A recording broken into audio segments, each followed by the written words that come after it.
Selamat siang, salam sehat rekan-rekan wartawan dan juga tentunya yang saya hormati Pak Lazarus, Ketua Komisi 5.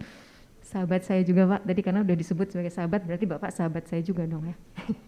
Baik, saya terima kasih banyak sudah diundang ke forum ini ya, karena ini juga satu kesempatan yang baik juga bagi kami di Kementerian Perhubungan untuk melakukan sosialisasi dan sekaligus juga edukasi. Sebenarnya mudik di tahun 2022 ini akan dikendalikan seperti apa? Mungkin yang pertama saya buka dulu dengan apa yang jadi arahan dari Pak Presiden ya, bahwa mudik tahun ini itu diperbolehkan, tetapi tentu dengan syarat utamanya sudah booster. Ya, jadi sudah booster nih, makanya ini juga salah satu cara juga untuk mendorong tingkat booster kita di Indonesia, karena terus terang kan persentasenya masih sekitar 10-11% ya. Sementara kalau yang dosis 2 itu sudah cukup tinggi. Nanti mungkin Bu Nadia bisa menjelaskan lebih lengkap.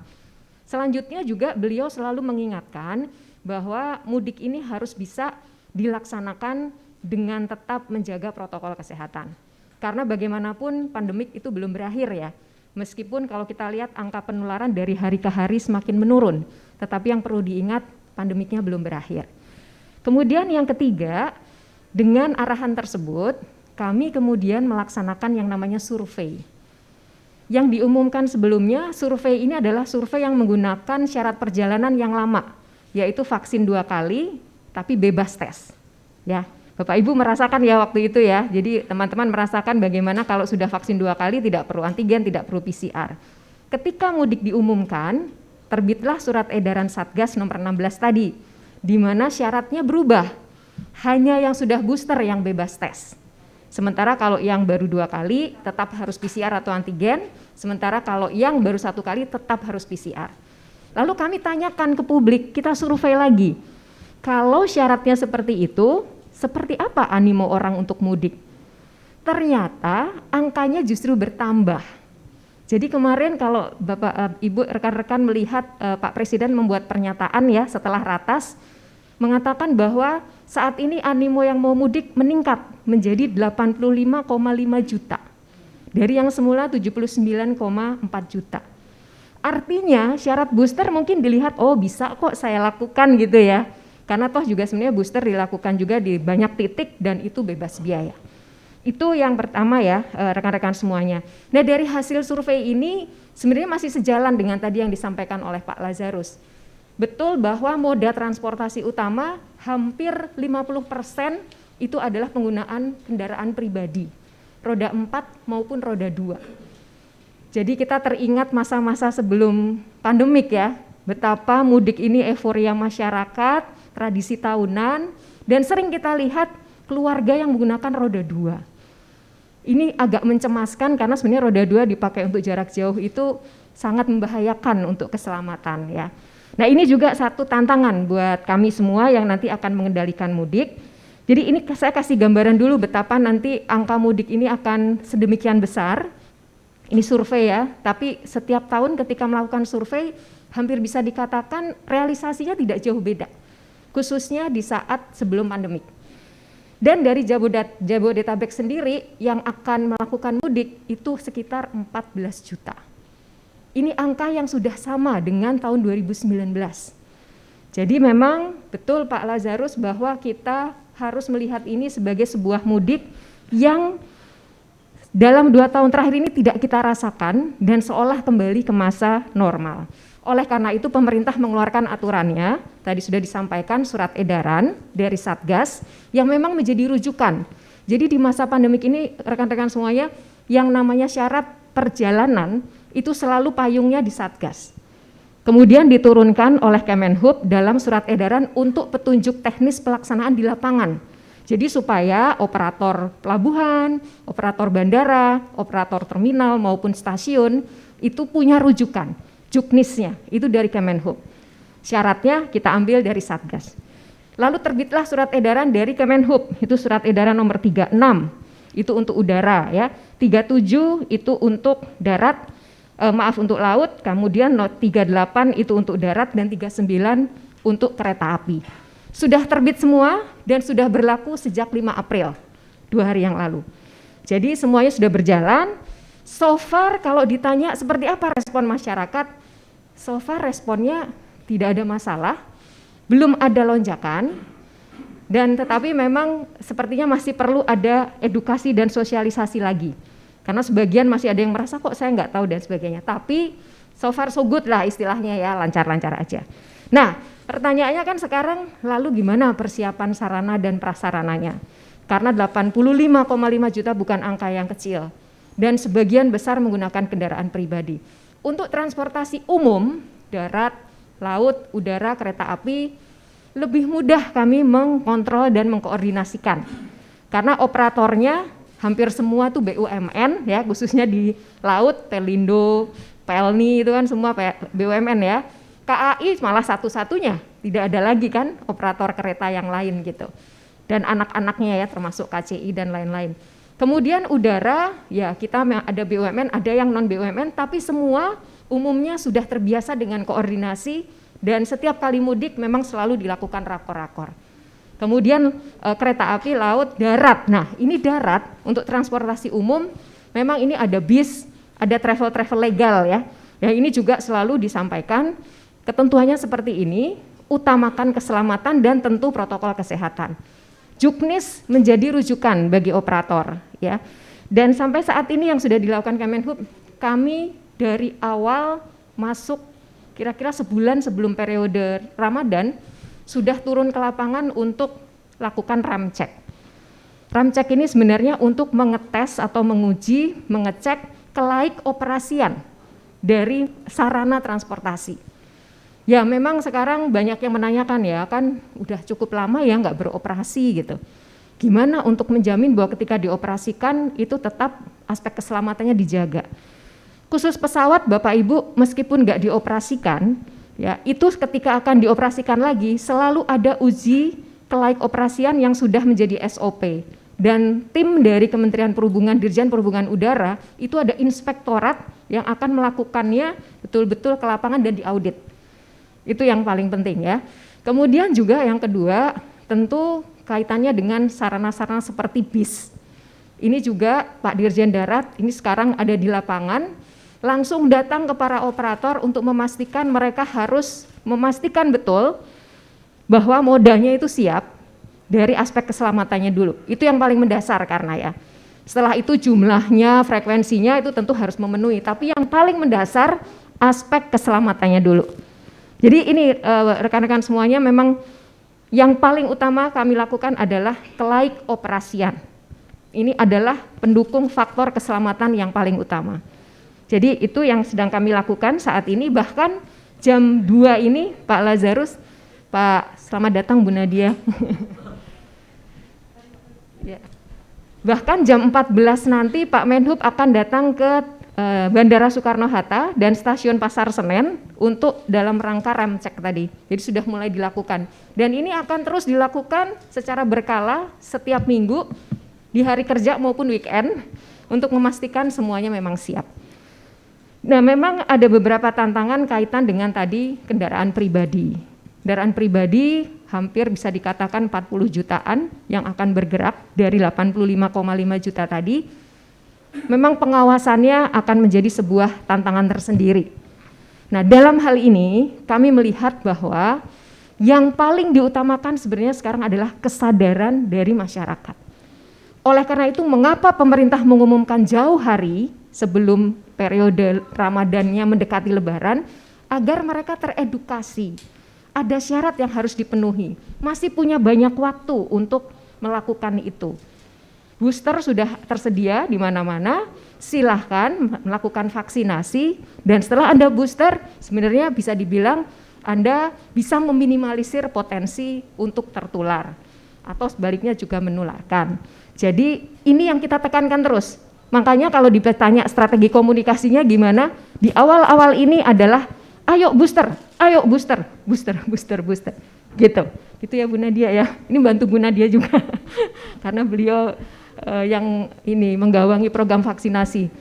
Jadi itu pesan utamanya, bahwa kesiapan transportasi penting, itu betul, itu ada di domain Kemenhub, dan bersama Korlantas ini kita terus juga melakukan simulasi-simulasi, karena ketika bicara kendaraan pribadi nantinya akan lebih banyak kita menghimbau masyarakat untuk terus memenuhi syaratnya, dan posko-posko yang akan ada bukanlah posko penyekatan. Jadi tidak ada posko penyekatan. Yang ada posko pelayanan, dan itu sifatnya adalah memberikan layanan bagi yang membutuhkan. Jika saya kok merasa belum vaksin, atau saya nggak percaya diri nih, saya mau antigen deh, kita siapkan secara terbatas di posko itu, ya.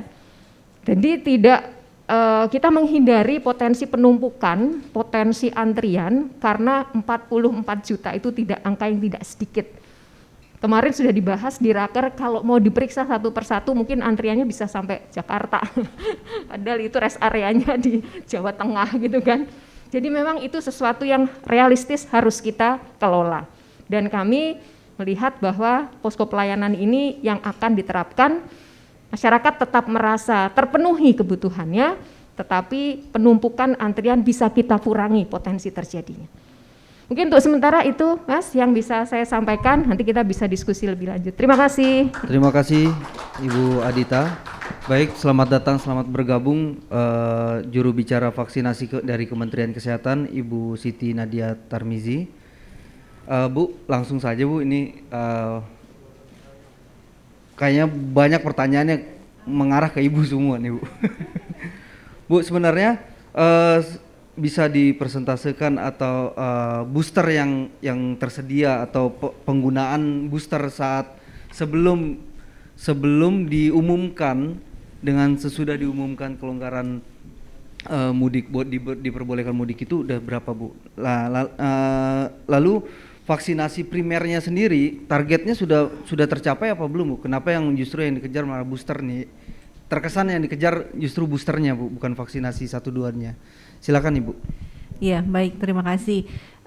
Jadi kalau latar belakangnya sudah disampaikan oleh Bu Adita ya. Jadi kalau kita lihat memang sejak kita menyampaikan ya bahwa booster itu merupakan salah satu. Jadi yang harus kita pahami bersama bahwa booster ini bukan sesuatu yang merepotkan untuk para pemudik ya. Jadi sebenarnya booster ini adalah salah satu upaya kita untuk meningkatkan proteksi karena kita tahu tadi disampaikan bahwa dia jumlah yang akan melakukan mudik itu kan sangat besar ya. Jadi pasti dengan jumlah orang yang bergerak begitu besar, resiko daripada penularan itu akan terjadi peningkatan.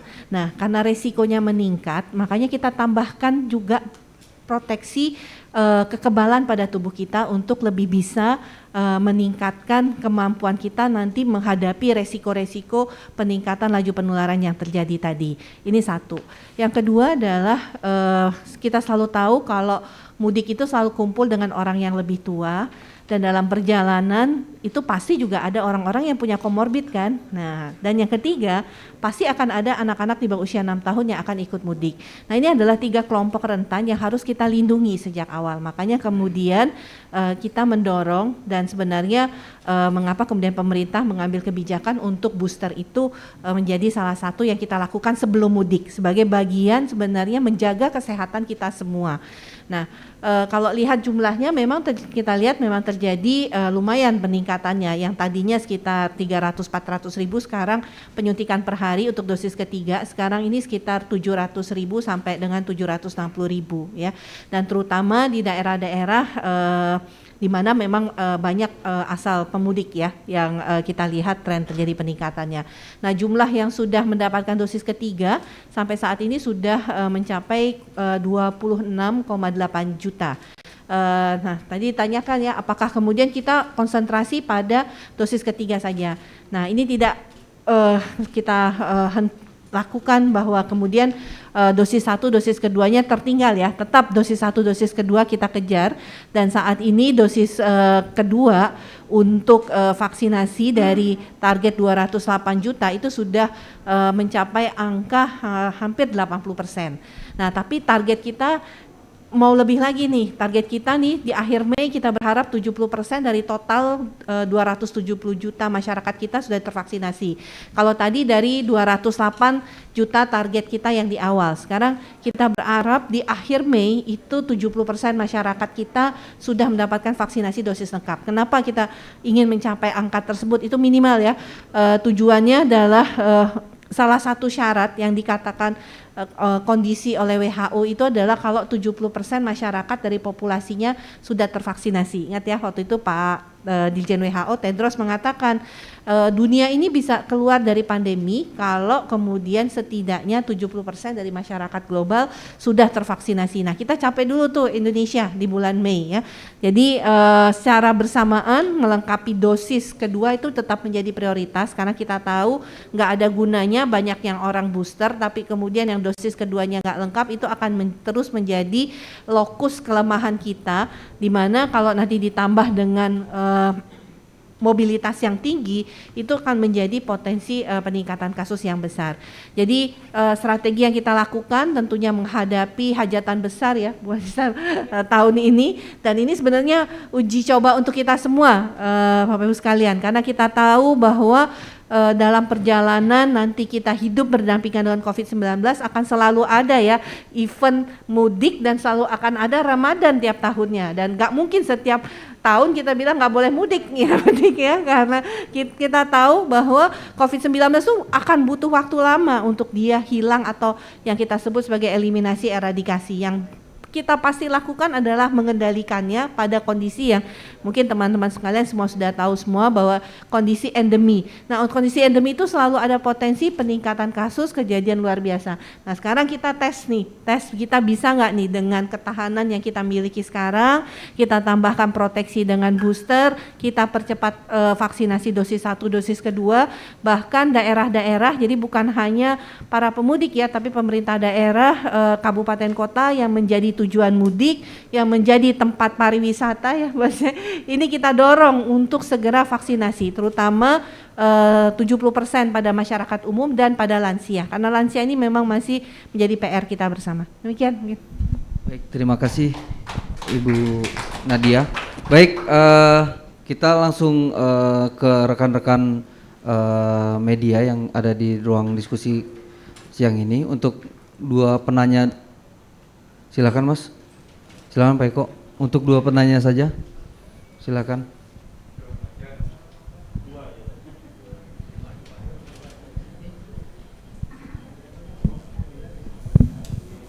Assalamualaikum warahmatullahi wabarakatuh. Saya Asep dari Harian Lampu Hijau. Mbak Adita ketemu lagi. Yang mau saya tanyakan tadi terkait Mbak Adita sendiri bilang nanti tidak ada pos penyekatan atau apa di lapangan. Nah, yang jadi fokusnya kan nanti kan yang paling kita ngerikan itu yang memakai kendaraan pribadi. Nah, itu gimana nanti prosesnya? Kalau emang benar nggak ada pemeriksaan, tidak ada pengecekan untuk para pemudik tersebut, nanti seandainya mereka tidak booster atau apa, siapa yang akan tanggung jawab nantinya? Itu gimana prosesnya maksudnya? Dan kalau ada nantinya siapa yang bertanggung jawab untuk memeriksa itu di lapangan? Satgaskah, kepolisiankah, atau siapakah? Lalu untuk Komisi 5, Pak Lazarus, saya ingin menanyakan, menurut Bapak ini peraturan dan persyaratan yang sudah dikeluarkan ini sudah cukup atau masih ada yang kurang? Kalau masih ada yang kurang seperti apa? Terima kasih. Assalamualaikum.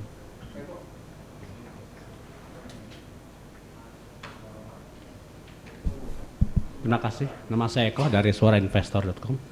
Pertanyaan pertama saya kepada Pak Lazarus. Pak, kemarin dalam rapat Komisi 5 terungkap bahwa pelayanan di Bandara AP2 itu sangat semrawut. Dan terjadi banyak antrian lah, sehingga terjadi terutama di Terminal 2 dan Terminal 3. Nah, saya menantang pada Bapak ini, beranikah Komisi 5 mengeluarkan rekomendasi untuk mencopot kinerja para direksi BUMN maupun Dirjen Kementerian Udara yang tidak bisa melayani penumpang dengan baik, sehingga mengakibatkan terjadinya keramaian dan sehingga menimbulkan memacu terjadinya COVID ini. Terus yang kedua untuk Bu Adita dan Bu Siti, sebenarnya targetnya berapa banyak sih Bu untuk booster untuk H-1 sebelum Lebaran itu? Berapa banyak targetnya? Oke, itu aja, makasih. Assalamualaikum warahmatullahi wabarakatuh. Waalaikumsalam. Silakan Ketua. Ya, baik. Saya minta.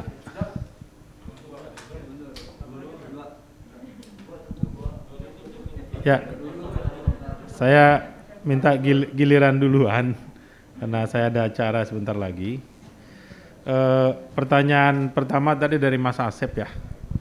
Apakah aturan ini udah cukup atau belum untuk mengawal mudik ini supaya aman, tertib, terkendali, tujuannya angka kecelakaan menurun, korban meninggal menurun, yang luka menurun, baik ringan maupun berat. Karena tugas pemerintah kali ini double, Mas. Yang kedua adalah memastikan bahwa COVID ini nggak nyebar. Gitu loh, dari media mudik ini, kan gitu. Jadi kalau surat edaran ini sebetulnya sudah cukup, Mas. Tapi ada dalam bagian surat edaran ini yang saya bilang tadi nggak bisa dilaksanakan. Yaitu terkait dengan bagaimana kita ngecek pemudik yang menggunakan mobil pribadi dan motor.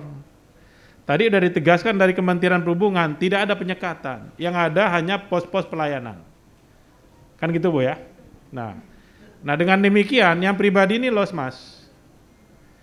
Saya juga bingung kenapa pemerintah mengambil langkah ini tanpa memikirkan masih ada enggak upaya maksimal yang bisa dilakukan. Sebetulnya kalau memang surat edarannya seperti ini, sebetulnya pengawasan masih bisa kita lakukan, tapi dengan melibatkan pemerintah daerah sampai ke level RT. Jadi waktu dia keluar dari RT, mudik enggak. Kalau mudik, tolong peduli lindungi di RT dulu, nanti terdata semua.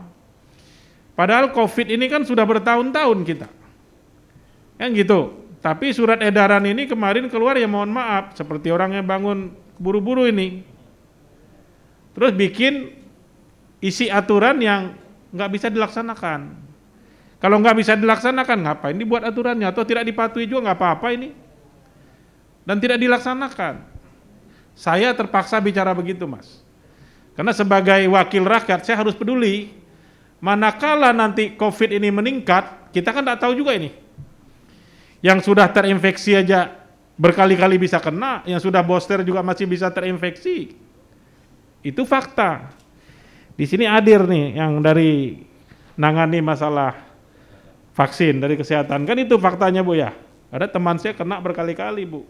Sudah booster kena lagi. Saya punya anak sudah booster kena lagi. Anak saya sendiri, Pak. Itu faktanya. Ini berarti menyebar enggak? Nyebar dong. Ini kemungkinan menyebar enggak karena lolos? Mungkin. Terus nanti salah siapa? Salah rumput yang bergoyang. Ya, jadi saya harus menyampaikan itu dari sisi aturan. Aturan ini sebetulnya kalau dilaksanakan bagus banget, Mas. Lengkap ini isinya. Tapi ada bagian yang tidak bisa dilaksanakan. Seperti tadi Bu Anita bilang, kalau kita cegat itu kendaraan, motor maupun mobil, ya udah impossible lah, nggak mungkin lah gitu loh. Udah nggak mungkin, kemarin dilarang mudik aja kita cegat ributnya minta ampun kan. Apalagi sekarang dikasih loss. Kemudian pertanyaan tadi yang kedua, berani enggak teman-teman Komisi 5 nyopot Angkasa Pura yang kinerjanya tidak maksimal, saya tidak maksimal lah. Pertama saya mau sampaikan Pak, kebetulan Angkasa Pura itu kan secara korporat kan bukan mitra kami. Mereka di bawah Kementerian BUMN, mitra kerja Komisi 6. Jadi kalau Komisi 5 minta copot pun nggak dipakai juga Pak rekomendasi kami itu. Jadi saya bukan pejabat yang suka ngeluarkan rekomendasi yang udah pasti nggak dipakai gitu loh Pak. Jangan sampai nanti saya yang kedua dari ini saya nggak mau, gitu loh Pak. Ya, jadi kami juga ada menyampaikan kemarin, kita tanya kepada Angkasa Pura, kenapa seperti ini? Rupanya Pak selama kemarin pandemi itu kan pelayanan di sana kan sepi, ya penuh orang yang lalu lalang tidak banyak, tapi beban operasional tinggi. Akhirnya mereka coba untuk tidak rumahkan, manakala 1 tahun dia tahan. Rupanya 1 tahun nggak selesai, nggak kuat dia, Pak. Masuk tahun kedua, mulai pengurangan karyawan. Masuk lagi tahun udah kita udah masuk tahun ketiga nih sebetulnya ya Bu ya, udah masuk tahun ketiga. Nah di tahun ketiga ini udah mulai melandai, tiba-tiba ada relaksasi. Terus orang boleh berpergian dengan syarat yang lebih ringan. Penumpang membludak, sementara karyawan sudah keburu dikurangi. Nah penerimaan dan pemberhentian karyawan ini kan bukan perkara mudah. Jadi menurut saya memang perlu waktu ini, dari sisi manajemen pun kita maklum lah. Karena saya juga kuliah dikit-dikit belajar tentang manajemen juga. Dari sisi manajemen memang sumber daya manusia itu salah satu sektor yang menentukan. Dari sisi pelayanan, apalagi bandara. Tapi kemarin kita sudah sampaikan juga sama Dirut Angkasa Pura, supaya disesuaikan. Posisi sekarang sudah 78%. Ya, perputaran orang itu sudah 78% dari kondisi normal. Nah mudah-mudahan kita dalam waktu singkat ini ya Angkasa Pura dengan diawasi oleh Kementerian Perhubungan segera membenahi personil lah di Angkasa Pura untuk dikiranya tenaganya cukup untuk melakukan pelayanan yang baik sehingga menjelang Lebaran ini di mana perpindahan orang meningkat, pelayanan bisa ditingkatkan dan orang merasa nyaman melalui bandar udara kita. Saya rasa sekian yang dapat saya sampaikan. Saya mohon izin. Ya, terima kasih. Mohon maaf kalau ada hal-hal yang kurang berkenan, Bu. Saya pamit duluan karena saya ada agenda berikutnya. Terima kasih untuk hari yang luar biasa ini. Assalamualaikum warahmatullahi wabarakatuh.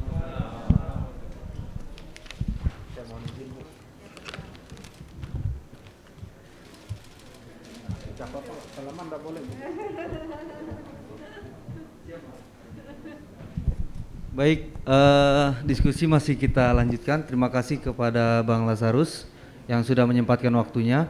Baik, di sini tinggal dua nona Sri Kandi. Baik, mungkin ke Ibu Adita dulu Bu, silakan Bu dijawab pertanyaan. Baik, terima kasih Mas Kang Asep ya. Jumpa lagi. Iya, sebenarnya sih tadi udah sebagian dijawab ya sama Pak Lazarus terkait dengan yang di kendaraan pribadi tadi. Jadi begini ya, ya memang kita memang harus akui gitu bahwa lonjakan ini sesuatu yang luar biasa ya. Dan bahwa ternyata faktanya penggunaan kendaraan pribadi begitu besar, ini sebenarnya sudah kita prediksi juga. Tetapi ketika kemudian mengatakan mudik ada syarat, untuk kemudian memastikan syarat itu satu demi satu, harus diakui itu sesuatu yang akan sangat berat ya. Resourcesnya juga terbatas dan pihak kepolisian pun sekarang konsentrasinya terbagi kan, memastikan lalu lintas dan keselamatan jalan itu bisa terwujud, tapi di sisi lain juga nantinya juga harus membantu untuk pemeriksaan kesehatan, itu sebenarnya juga sesuatu yang bisa dibilang cukup berat gitu. Artinya apa? Tadi makanya saya menyampaikan Mas, diharapkan masyarakat itu self-assessment. Jadi dari awal, apalagi sekarang sudah tahu nih sejak tanggal 2 pemerintah mengumumkan SE Satgas, tanggal 5 Kementerian Perhubungan menerbitkan juknisnya, ini waktunya kan masih cukup panjang untuk memenuhi syarat itu. Dan yang paling penting tidak berbayar. Jadi mengapa tidak, ayo kita lakukan vaksinasi itu, utamanya vaksinasi deh. Gitu ya, apalagi kalau yang sudah 2 kali, ayo booster. Ini adalah perisai kita semua. Dan ini upaya yang sebenarnya kalau mengandalkan pengawasan terus sama pemerintah, COVID tidak akan bisa selesai, pandemik tidak akan selesai. Kita juga harus menumbuhkan kesadaran masyarakat. Nah oleh karenanya, di dalam kendaraan pribadi ini memang terus terang kita tidak lakukan penyekatan. Sekali lagi saya sudah tegaskan, Kakor Lantas juga sudah tegaskan, yang ada adalah membantu masyarakat jika mereka membutuhkan syarat untuk bisa dipenuhi, kita sediakan. Gitu ya. Karena juga kita harus realistis, jangan sampai tumbukan terjadi. Tadi sudah disampaikan juga oleh Pak Lazarus, gimana cara kejadian ini nanti kalau terjadi lonjakan atau seperti apa. Sebenarnya kalau saya bisa beri ilustrasi, sejak ada relaksasi aturan, di mana yang sudah vaksin 2 kali tidak perlu tes, itu sebenarnya kenaikan penumpang, baik itu penumpang yang melakukan perjalanan menggunakan kendaraan pribadi maupun transportasi umum, melonjak range-nya dari mulai 15 sampai 100%. Itu di semua moda transportasi termasuk kendaraan pribadi. Lalu lintas kendaraan pribadi pun meningkat cukup tajam. Bisa lihat datanya di Jasa Marga ya, jalan tol. Tetapi kita melihat bahwa tingkat penularan pun alhamdulillah itu tidak menonjak. Betul ya Bu Nadia ya? Dari ke hari terlihat trennya membaik lah, artinya menurun. Artinya apa Bapak Ibu? Bahwa para pelaku perjalanan ini sebenarnya bisa jadi sudah punya imunitas natural karena sudah terpapar, atau memang sudah memenuhi vaksinasinya gitu. Artinya proteksi mereka, diri mereka sendiri sekarang mungkin sudah di titik yang sudah cukup memadai ya, at least setidaknya di saat ini gitu. Ini karena faktanya relaksasi sudah lama. Lonjakan penumpang tinggi itu sudah lama. Sejak Februari itu sudah terjadi. Tapi yang namanya kasus alhamdulillah tetap bisa kita kendalikan, bisa tetap terjaga. Jadi memang ya sekarang ini yang kita coba jadikan inisiatif pemerintah yang betul-betul bisa diatur itu ada di transportasi umum.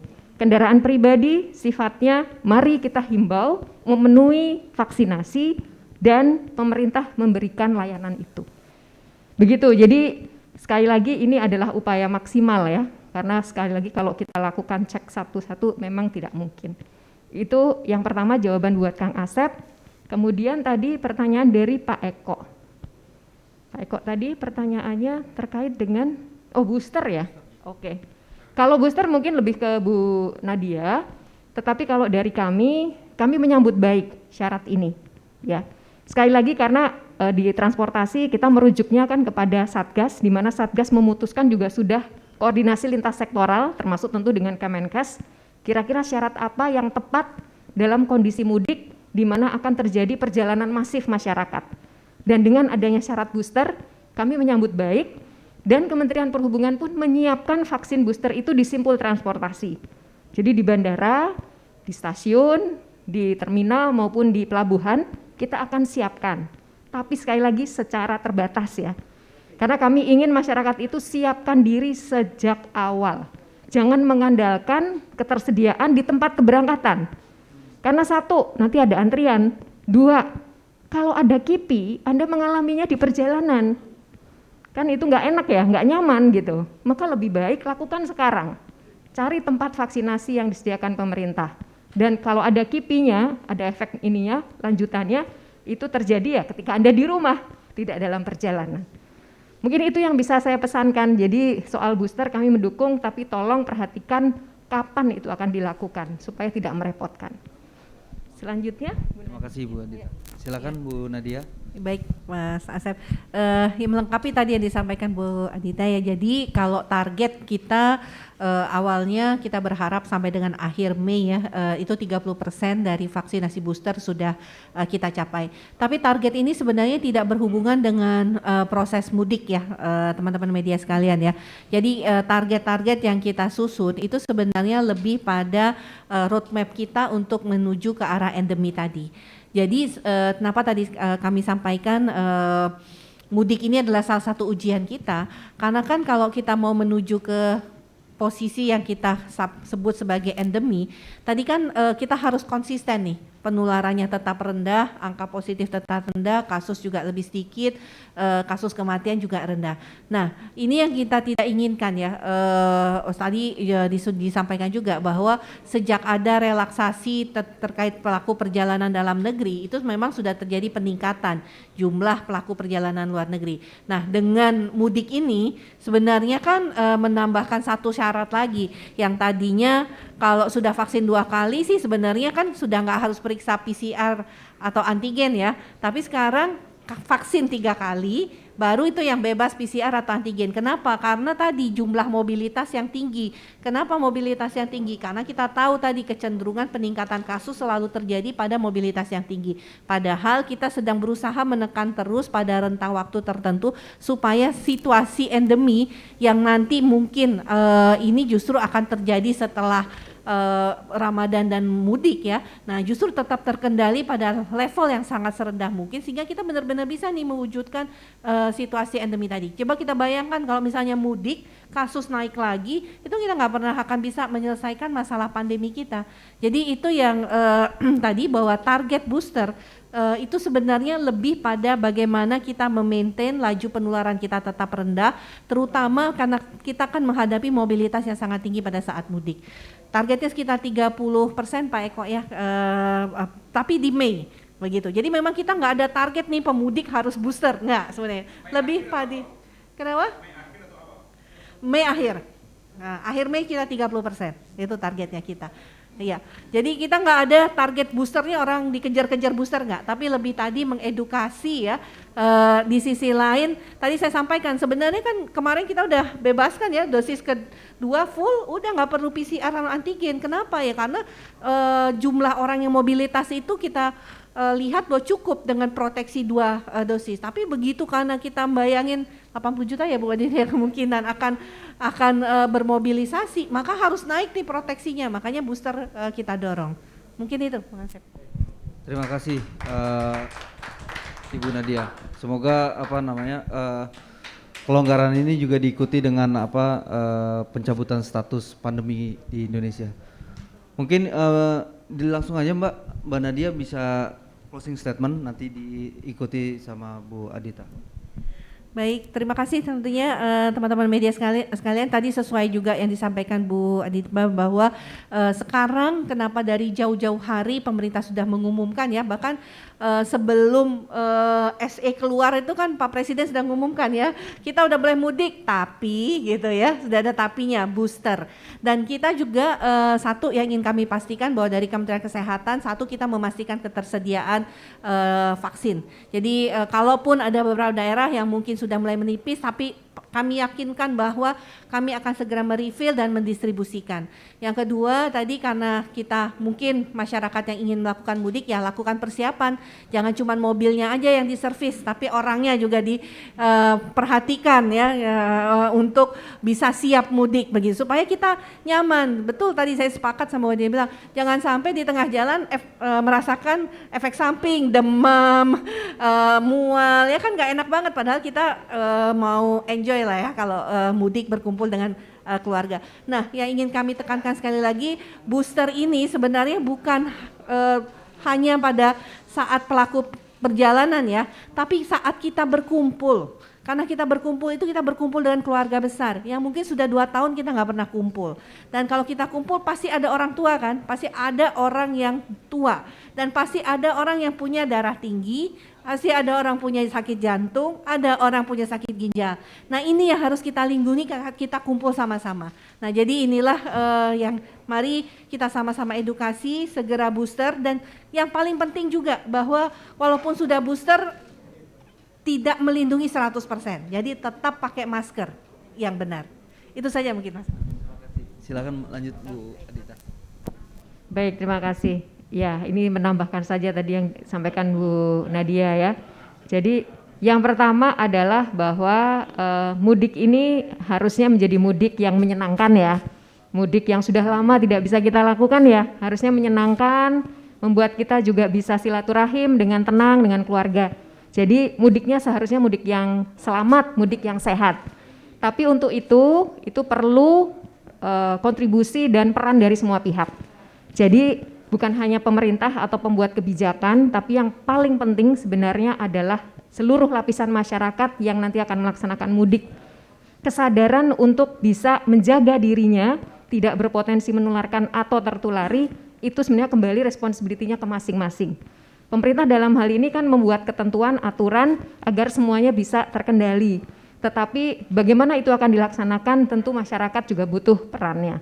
Jadi sekali lagi tolong vaksinasi terus digenjot ya, partisipasinya ditingkatkan dan juga tentunya protokol kesehatan khususnya nanti di tempat prasarana maupun sarana transportasi tolong tetap dijaga. Karena bukan berarti kalau sudah divaksin Anda akan terbebas, tetap harus ada perisai selanjutnya, yaitu prokes tadi. Yang kedua, kami juga dalam kesempatan ini meminta kepada seluruh operator sarana dan prasarana untuk juga bersama-sama mempersiapkan semua moda dan prasarananya itu dengan sebaik-baiknya. Semua juknis sudah dituangkan di dalam SE secara detail, jadi itu semua juga harus diikuti. Dan ikut juga mengawasi pelaksanaan prokes di modanya masing-masing maupun di prasarananya masing-masing. Jadi ini pesan buat publik dan pesan buat operator. Karena berdua inilah yang nantinya akan banyak berinteraksi di lapangan. Kami memang akan melakukan pengawasan, tetapi pengawasan ini tentu tidak mungkin bisa masuk ke satu demi satu orang. Jadi peran dari para operator akan menjadi sangat penting. Saya ucapkan terima kasih teman-teman media karena ini juga menjadi bagian mengedukasi masyarakat ya, supaya mudiknya siap sejak sekarang. Medianya mau mudik. Iya, dan medianya juga mau mudik kan ya. Jadi ini juga pesan buat rekan-rekan media semua yang mau mudik. Kalau belum vaksin, ayo vaksin sekarang ya, dan juga siapkan apapun nanti moda transportasi. Terima kasih. Terima kasih, beri tepuk tangan untuk dua Sri Kandi kita yang menjadi narasumber pada siang hari ini. Baik, dengan berakhirnya statement dari Ibu Adita, maka berakhir pula diskusi kita pada siang hari ini. Mohon maaf bila ada kesalahan dan kekurangan. Wabillahi taufiq wal hidayah. Wassalamualaikum warahmatullahi wabarakatuh.